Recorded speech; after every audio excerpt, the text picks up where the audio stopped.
Donc à vous, mais moi je vous dis, osons réaliser nos rêves. C'est le plus important.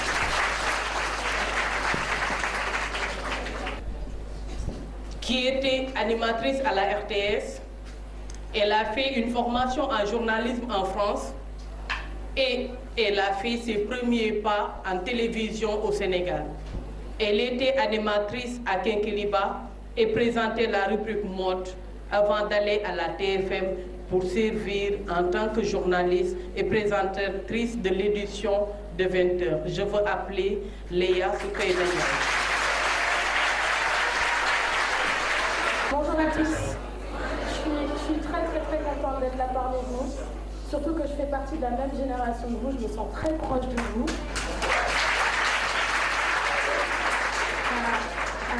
C'est très dur pour moi de me sentir légitime à cette place avec des femmes de talent, avec une carrière aussi remplie. J'ai l'impression que je devrais être à côté de vous. On pourrait être amis, hein, vous et moi, on pourrait traîner ensemble.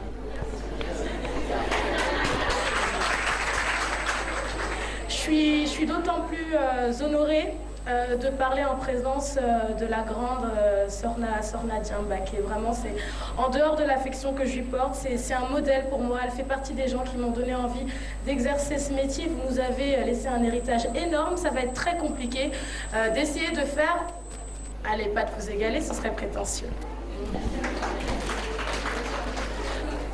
Nafissatou Sylla est partie, j'aurais aimé lui faire un gros clin d'œil. Elle fait partie des gens qui m'ont vraiment mis le pied à l'étrier dans la télévision. L'autre personne, c'est Pape Madi Diop qui est ici dans la salle, voilà, qui a beaucoup cru en moi à l'époque de la RTS et je voulais le saluer. Voilà, il est dans la salle, il est ici. Allez, je vais pas traîner, en tout cas, sinon je salue toutes les grandes dames qui sont autour de moi. Je vais pas faire trop dans l'improvisation parce que sinon je risquerais de me perdre et je serai encore là jusqu'à 14h à vous raconter mes expériences dans le milieu des médias au Sénégal. Je vais parler librement du sujet, hein. C'est un sujet qui est d'actualité partout dans le monde. Je pense que peu importe où l'on peut vivre, les problématiques sont identiques, même si elles peuvent s'exprimer différemment selon les pays et les cultures.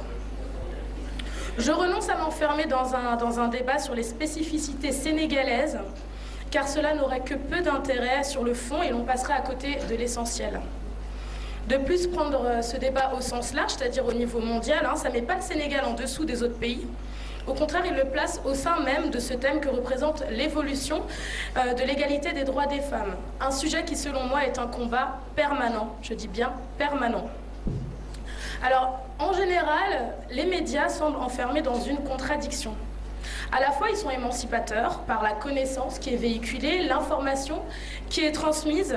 Tout cela, ça amène à l'évolution des mentalités. Ils ont un rôle très très fort sur les individus. Pourtant, ils diffusent encore beaucoup de contenus dans lesquels sont représentés des modèles traditionnels. De plus, beaucoup d'études dans le monde témoignent d'une représentation minoritaire des femmes chez les producteurs de l'information et chez les détenteurs du capital des médias. Pour faire simple, peu de femmes sont aujourd'hui à la tête de groupes de presse. J'en profite pour saluer la grande Kumbaga Olosek qui n'est pas là, mais je la félicite pour avoir créé le groupe Go Média. Alors pour revenir à la problématique de la place des femmes dans les médias, je pense qu'il serait prétentieux pour moi de vous apporter des réponses sur ce sujet. Je suis très nouvelle dans le milieu des médias au Sénégal à partir du moment où j'y travaille depuis 5 ans. Et donc je peux pas me mesurer, là c'est hors compétition. Mais je vais quand même essayer de vous apporter des réponses et surtout de poser les questions qui me semblent pertinentes. Le monde du travail et des médias n'est pas en dehors du monde, mais bien un miroir du monde. Dans le monde des médias, on pourrait s'attendre, plus qu'ailleurs, à être en face de personnes qui soutiennent une émancipation